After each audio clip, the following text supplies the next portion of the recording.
रामपाल जी, हमारे defence expert ने बड़े अच्छे से रशिया यूक्रेन, चाहे रशिया का प्रधानमंत्री का दौरा रहा हो, चाहे यूक्रेन का दौरा, अब जो प्रधानमंत्री वहां पहुंचे हुए हैं उस पर बड़े अच्छे से बातचीत की है। लेकिन मैं अपने पड़ोसियों के पर्सपेक्टिव से, जो पड़ोसी मुल्क हैं उनके पर्सपेक्टिव से ये चीज़ें समझना चाहूँगी, क्योंकि बांग्लादेश की स्थिति अस्थिर है। बांग्लादेश की अलावा पाकिस्तान में हालत क्या है, श्रीलंका में पिछले दिनों क्या स्थिति थी, हमने देखा। तो जब भारत के नेता, भारत के प्रधानमंत्री एक ग्लोबल लीडर की भूमिका निभाते हैं और उस समय जब 2.5 साल से युद्ध चल रहा है तो एक महीने के भीतर दोनों देशों की यात्रा करते हैं, तो पड़ोसी मुल्क के साथ साथ वर्ल्ड लेवल पर भी एक बड़ा मैसेज जाता है कि भारत की भूमिका आने वाले समय में क्या रहने वाली है। जी नमस्कार। और मैं मेरे कर्नल और मेजर को जय हिंद करते हुए अपनी बात रखता हूं कि देखिए, मोदी है तो मुमकिन है, ये नारा बहुत सही है। और डोनाल्ड टस्क ने जो उम्मीद जताई है कि युद्ध जंग भूमि से शायद इस समझौते की राह मोदी जी ही निकाल सकते हैं, ये हमारे भारत के लिए गौरवान्वित है। ये भारत के प्रधानमंत्री युद्ध भूमि, युद्ध को रुकवाकर हमारे विद्यार्थियों को वापस लाने वाले यही प्रधानमंत्री है, वही जयशंकर है। ये एक रणनीति, आज सफल रणनीति भारत की कही जाएगी। और काश ये समझौता यूक्रेन और रूस के बीच में करने में भारत कामयाब होगा। ये भारत के लिए बहुत अच्छी मौका है और बहुत अच्छा चांस है। और ये शायद होगा, ये आश्चर्यजनक खबर आ सकती है। क्यों? कि जेलेंस्की और पुतिन दोनों को इस वक्त समझौते की जरूरत है, ये मैं समझ रहा हूं।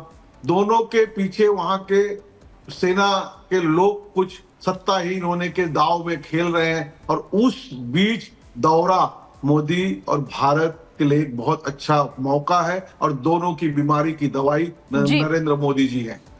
ठीक है रामपाल जी, बहुत ही महत्वपूर्ण बातों का आपने जिक्र किया, लेकिन इसी बीच अपने दर्शकों को हम ये बता दें कि कब कब शांति संदेश दिया गया है। 2 मई 2022 की अगर हम बात करें तो बर्लिन में भारत शांति का पक्षधर रहा था। इसके बाद फिर 21 मई 2023 की बात करें तो जापान में बातचीत, कूटनीति ही समाधान का रास्ता, इस तरह का संदेश दिया गया था। दिल्ली की बात करें तो 9 सितंबर 2023 में शांति के लिए वार्ता जरूरी है, इस बात को बताया गया था। रूस की बात करें तो 9 जुलाई 2024 यानी कि इसी साल, अब से कुछ दिनों पहले, युद्ध के मैदान में समाधान संभव नहीं है, प्रधानमंत्री नरेंद्र मोदी ने यह बात कही थी। और आपको बता दें, ऑस्ट्रिया की बात करें 10 जुलाई 2024 में ये युद्ध का समय नहीं है, इस बात की बात का जिक्र हुआ था भारत की तरफ से। पोलैंड की बात करें तो 22 अगस्त 2024 ये युद्ध का युग नहीं है। भारत ने बार बार यही संदेश दिया है, यही बताया है कि युद्ध से कोई समस्या का समाधान नहीं निकल सकता है, बातचीत से ही कोई बात होगी, निष्कर्ष निकलेगा। लेकिन इसी बीच एक और बड़ी खबर आपको बता दें कि कीव पहुंचने वाले हैं प्रधानमंत्री नरेंद्र मोदी। बता दें आपको, यूक्रेन की राजधानी कीव पहुंचने वाले हैं। उससे पहले बॉर्डर पर जेलेंस्की पहुंच चुके हैं, यानी कि गर्मजोशी के साथ स्वागत होगा। और उस स्वागत के लिए, भव्य स्वागत के लिए जेलेंस्की बॉर्डर पहुंच चुके हैं। प्रधानमंत्री नरेंद्र मोदी से ये मुलाकात बहुत कई मायनों में खास बताई जा रही है। ये माना जा रहा है जो 2-2.5 साल से युद्ध चल रहा है उस पर कहीं ना कहीं विराम लगेगा। और आपको बता दें, बॉर्डर पर जेलेंस्की पहुंच चुके हैं, बड़ी जानकारी मिल रही है। तो देखिए, जंग की नई रणनीति पर चर्चा यहां पर होने वाली है। मिस्टर दत्ता, आपके पास आते हुए, देखिए जो भी ये हो रहा है, प्रधानमंत्री का दौरा है, लेकिन इसमें अगर देखा जाए तो चीन की धक धक जरूर बढ़नी है और इस बार तो चीन को तारीफ करनी पड़ेगी। मिस्टर बिल्कुल, देखिए ऐसा है कि जो ये माहौल चल रहा है जंग का इस समय, और जो बैटलफील्ड के अंदर सिचुएशन पैदा हो रखी है, यहाँ पर रशिया ने एक लाइन कायम करी थी और वो अभी भी डोनबास के इलाके में आगे यूक्रेन का इलाका कब्जा करता चला जा रहा है। और यूक्रेन ने काउंटर ऑफेंसिव करके कुर्स्क के अंदर घुस के उसने भी बोला कि हम आपके धरती के अंदर हमने काउंटर ऑफेंसिव कर दिया है और आज हम आपकी धरती के अंदर आ गए हैं। तो अभी वो कितनी देर उसको होल्ड कर पाएगा वो अलग बात है। लेकिन जो इस जंग के पीछे कौन से लोग, कौन से मुल्क लगे हुए हैं, ये जानना बहुत ज़रूरी है। क्योंकि जो जंग शुरू हुई थी, रूस ने 3 रिक्वेस्ट मोटी मोटी रखी थी यूक्रेन के सामने कि आप क्रीमिया को भूल जाएं, डोनबास लुहान को आप आज़ादी दे दें, क्योंकि वहाँ पे रशियन स्पीकिंग लोग बहुत दिनों से आज़ादी मांग रहे हैं, और आप नेटो मत ज्वाइन करें और हम हमला नहीं करेंगे। लेकिन अमेरिका के कहने के ऊपर यूक्रेन नहीं माना और ये जंग शुरू हो गई। क्योंकि यूक्रेन ने ये 3 जो शर्तें थी रशिया की वो नहीं मानी, और पूरे देश की तबाही तकरीबन हो गई। पूरा इंफ्रास्ट्रक्चर तबाह हो गया, हज़ारों लाखों की तादाद में लोग मारे गए जंग के अंदर, इतना हथियार असला बर्बाद हुआ।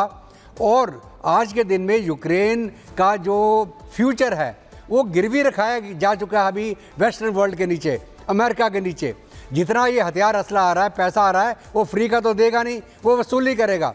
और जब वो वसूली करेगा तो यूक्रेन का क्या अस्तित्व रह जाएगा, उसका फ्यूचर बिल्कुल डार्क है। इसलिए जो फोर्सेस हैं जो इस जंग के पीछे लगी हुई थी, चाहे अमेरिका हो चाहे नेटो हो, वो नहीं चाहते कि जंग रुक जाए, उनके तो हथियार बिक रहे हैं। अभी जहाँ तक रूस का सवाल है, रूस ने बोला था भाई ये मेरा लाइन है, जो मैंने अचीव करनी थी मैंने अचीव कर दी। डोनबास लुहांस्क को तकरीबन मैंने कब्जा कर लिया, क्रीमिया के ऊपर मैं बैठा हुआ हूँ और मैं यहाँ पे रुका हूँ। अभी वहाँ ट्रेंच वॉरफेयर चल रहा है, उसके आगे उन्होंने कोई बड़ा ऑफेंसिव नहीं लॉन्च किया, सिवाय मिसाइल लॉन्चेज या आपके एयर अटैक हो या ड्रोन अटैक हो। अभी जो यूक्रेन ने किया काउंटर बैलेंस करने के लिए, ये पूरी हिस्ट्री है रशिया की। कोई भी जो रशिया की धरती के अंदर एंटर हुआ, चाहे क्रुस्क में एंटर हुआ, सेकेंड वर्ल्ड वॉर में जर्मन आर्मी यहाँ पे बहुत बुरी मार खा के निकली थी कुर्स्क में।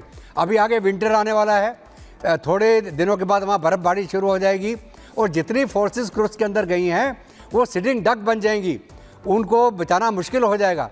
आज के दिन भी जो रिपोर्ट आ रही है कुर्स्क से 4400 यूक्रेनी सैनिक मारे गए हैं, सैकड़ों की तादाद में इनकी आर्मर्ड व्हीकल्स और इनके जो हथियार असला तबाह हो रहा है और रशिया चुन चुन के मार रहा है इनको। तो अभी ये देखना भी कितने दिन टिक पाएगा यूक्रेन कुर्स्क के अंदर। तो अभी इसलिए आई एम सॉरी सर, मैं आपको रोक रही हूँ। इस बीच एक बड़ी खबर आ रही है और भारत के लिहाज से ये खबर बेहद महत्वपूर्ण है। भारत की भूमिका की बात कर रहे हैं तो ये खबर जरूरी हो जाती है। भारत और अमेरिका में बड़ा सैन्य समझौता हुआ है, ये बड़ी खबर आपको बता रहे हैं। भारत अमेरिका में बड़ा सैन्य समझौता हुआ है और ये समझौता भारत के लिहाज से आने वाले समय में, क्योंकि रक्षा मंत्री राजनाथ सिंह इस वक्त अमेरिका दौरे पर हैं और उस बीच ये समझौता हुआ है। सुरक्षा सप्लाई को लेकर भारत अमेरिका में समझौता हुआ है। कर्नल सिंह, मैं इस पर आपसे समझना चाहूंगी, अभी जो जनरल दत्ता कह रहे थे मैं उसी बात को आगे बढ़ाऊंगी। एक तरफ अमेरिका ये चाहता है कि उसके हथियारों की सप्लाई हो, लेकिन गलत तरीके से, और भारत इस लिहाज से कदम आगे बढ़ा रहा है कि हम मजबूत हो, अगर दुश्मन हम पे अटैक करता है जवाब दे सके उसको।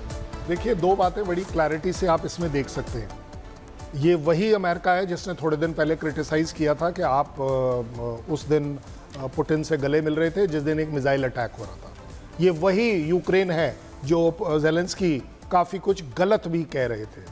मैं लैंग्वेज रिपीट नहीं करना चाहूँगा, but as a president of a country वो बिल्कुल अपने स्तर से नीचे गिरकर बात कर रहे थे भारत और प्राइम मिनिस्टर के बारे में कि आप उससे गले मिल रहे हैं जो एक कातिल है, वो लोगों का ह्यूमन राइट्स का वायलेटर है। ये सारी बातें हो रही थी। आज आप देखिए, ये वही अमेरिका है जो वो सौदा करने के लिए तैयार है। इसका मतलब बड़ा सीधा है कि हर कंट्री का अपना इंटरेस्ट सबसे ऊपर है और ये आज की तारीख में पूरी दुनिया जानती है कि अगर भारत कोई इनिशिएटिव ले रहा है, चाहे वो अमेरिका के साथ वेपन सप्लाई का है, तो it is a win win situation. अगर आज यूक्रेन के साथ भी हम कुछ करते हैं, मैं कहता हूं Ukraine will be a bigger winner. ऐसा नहीं है कि मैं विन नहीं करूंगा, मैं जब उनके साथ ट्रेड करूंगा, इंडिया ट्रेड करेगा, हमें भी फायदा होगा, हमें भी वो मैरीन के इंजन्स जो जरूरत है वो मिलेंगे, हमारे भी जो ट्रांसपोर्ट हैवी लिफ्ट एयरक्राफ्ट्स हैं उनका प्रोपल्शन सिस्टम हम ढूंढ रहे हैं, तो it will be a win win situation.